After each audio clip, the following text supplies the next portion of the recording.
Usa sa pinakanindot nga gihatag sa Dios sa tao ang gasa sa kinabuhi. Nindot pagyud masunod ni ana ang gasa sa pagtuo. When you say faith, ang pagtuo magtudlo ka nato to see, to witness, to live beyond what the bare eyes can see. Sa giingon ni Pablo, matod pa ni Pablo, live by faith, not only by sight. It is because when we live by faith, we see the greater, the bigger, the wonderful picture of a certain person, event, realization. So inaana kanindot ang gasa sa pagtuo. Pero bisan naata ni ana mo ang pagtuo, dili malimod nga mugawas ang pagkatawhanon. And our thinking, our disposition of being human is once again being reviewed and being reminded by the Lord with our readings today.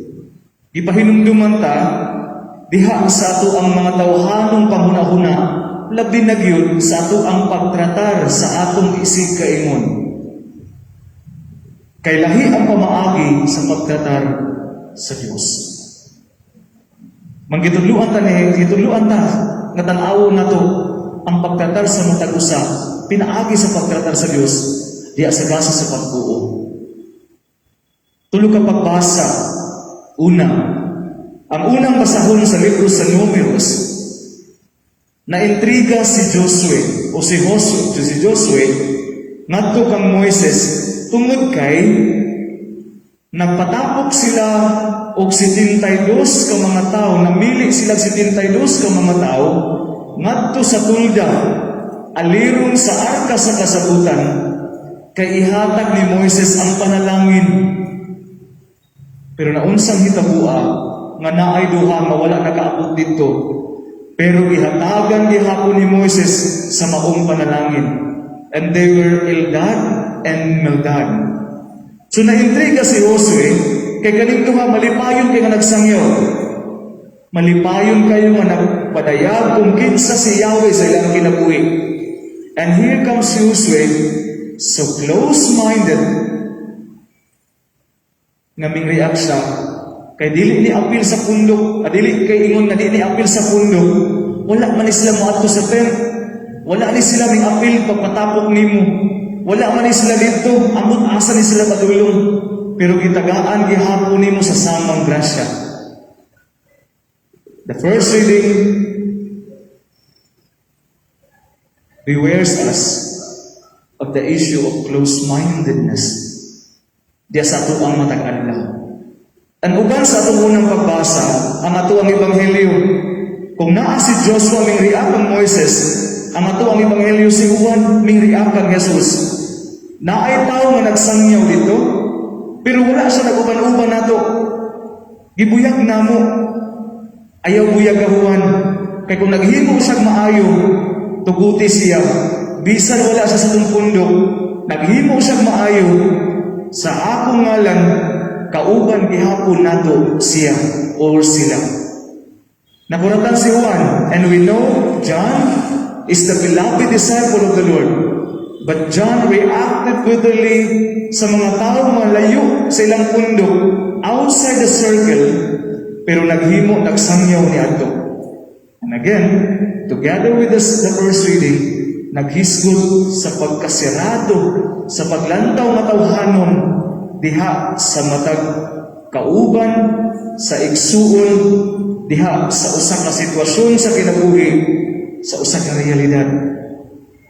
Ang ato ang ebanghelyo, ang ato ang ikaduhang pagbasa, bugat-bugat ni si Santiago, iyahang giingon nga ang mga dato kuno, literal, mga dato kuno, nagtigom og mga butang, unsa nga klase nga bahandi nga mga madunot, sometimes at the expense of the poor.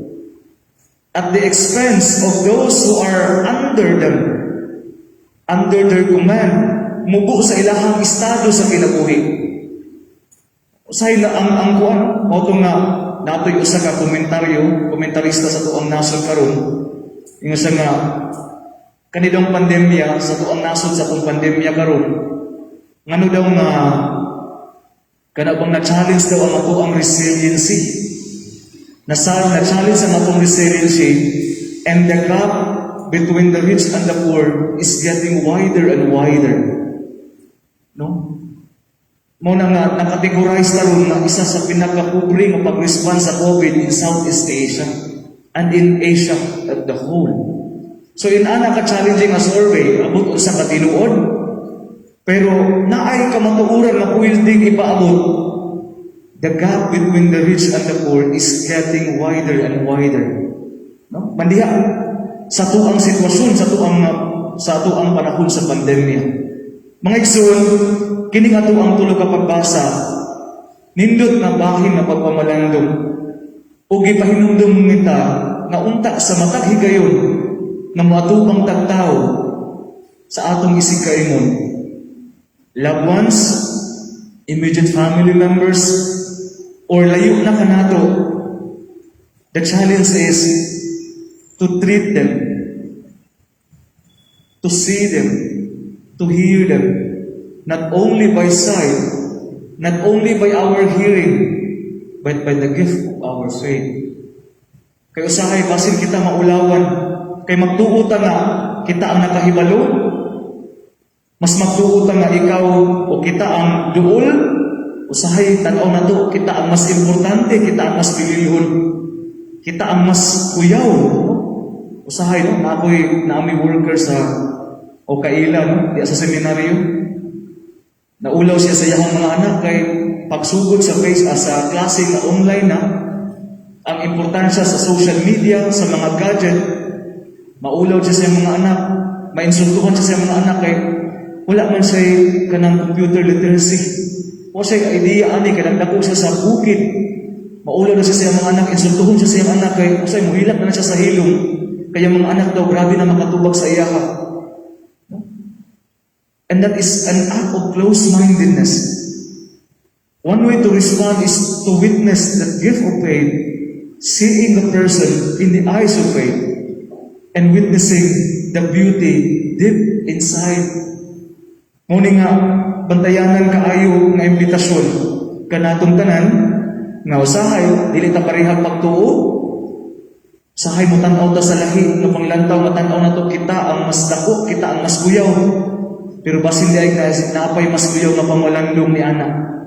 Ang UST bitaw, kanang sa UST sa Manila, kanang San Jose, kanang seminaryo sulod sa Ateneo de Manila, naana sila yung professor diha nga dili katoliko, protestante siya, sa mga batanon, nakasulod mo og National Bookstore, look for the book, ay dun to kung available pa siya, tulo na siya kalibro, isa ka na siya kaset, ang title, Okay Lang Mabigo, Okay Lang Umiyak, at Okay Lang Magalit.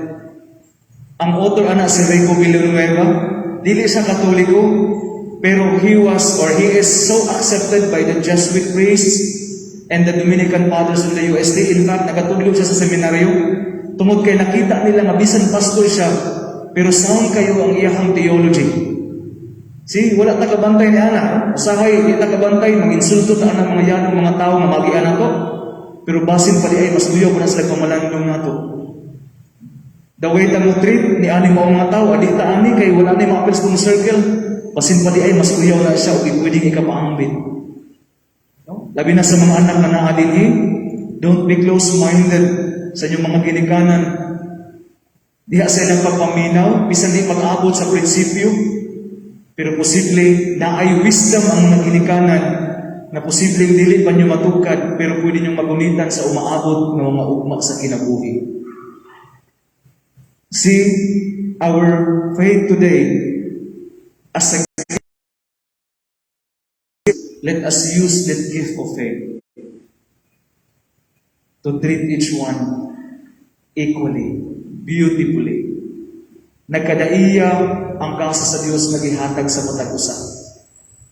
Mo nang kinahanglan nato na makita ang matag usa. Nagkadaiya nga to ang sitwasyon istorya sa kinabuhi. Dili ka makaingon nga ay kanunay ko nagasimba mao ginipirmi akong lingkuranan. Mas tunggo na kung makampo kaysa tao nga wala nagsimba man siya mulingit ka.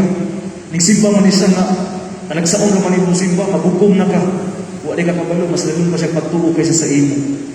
Wa ka kabalo mas lalong pa iyang papakiistorya sa Dios ka ikaw nagsikag lingit ilang libat ka. No?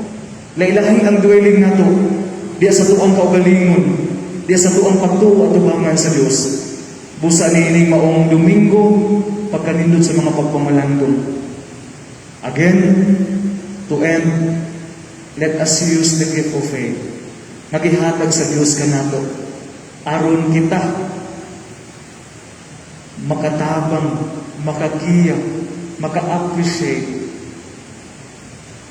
maminaw, muuban na malipayon sa atong isig kaingon diya sa hiniusang tawag sa gugma sa Diyos, diya sa matagsa-tagsa ka kinabuhi. Manalangin ka nato ang Ginoo. Palihog sa pagtindog. Atong ipadayag ang atong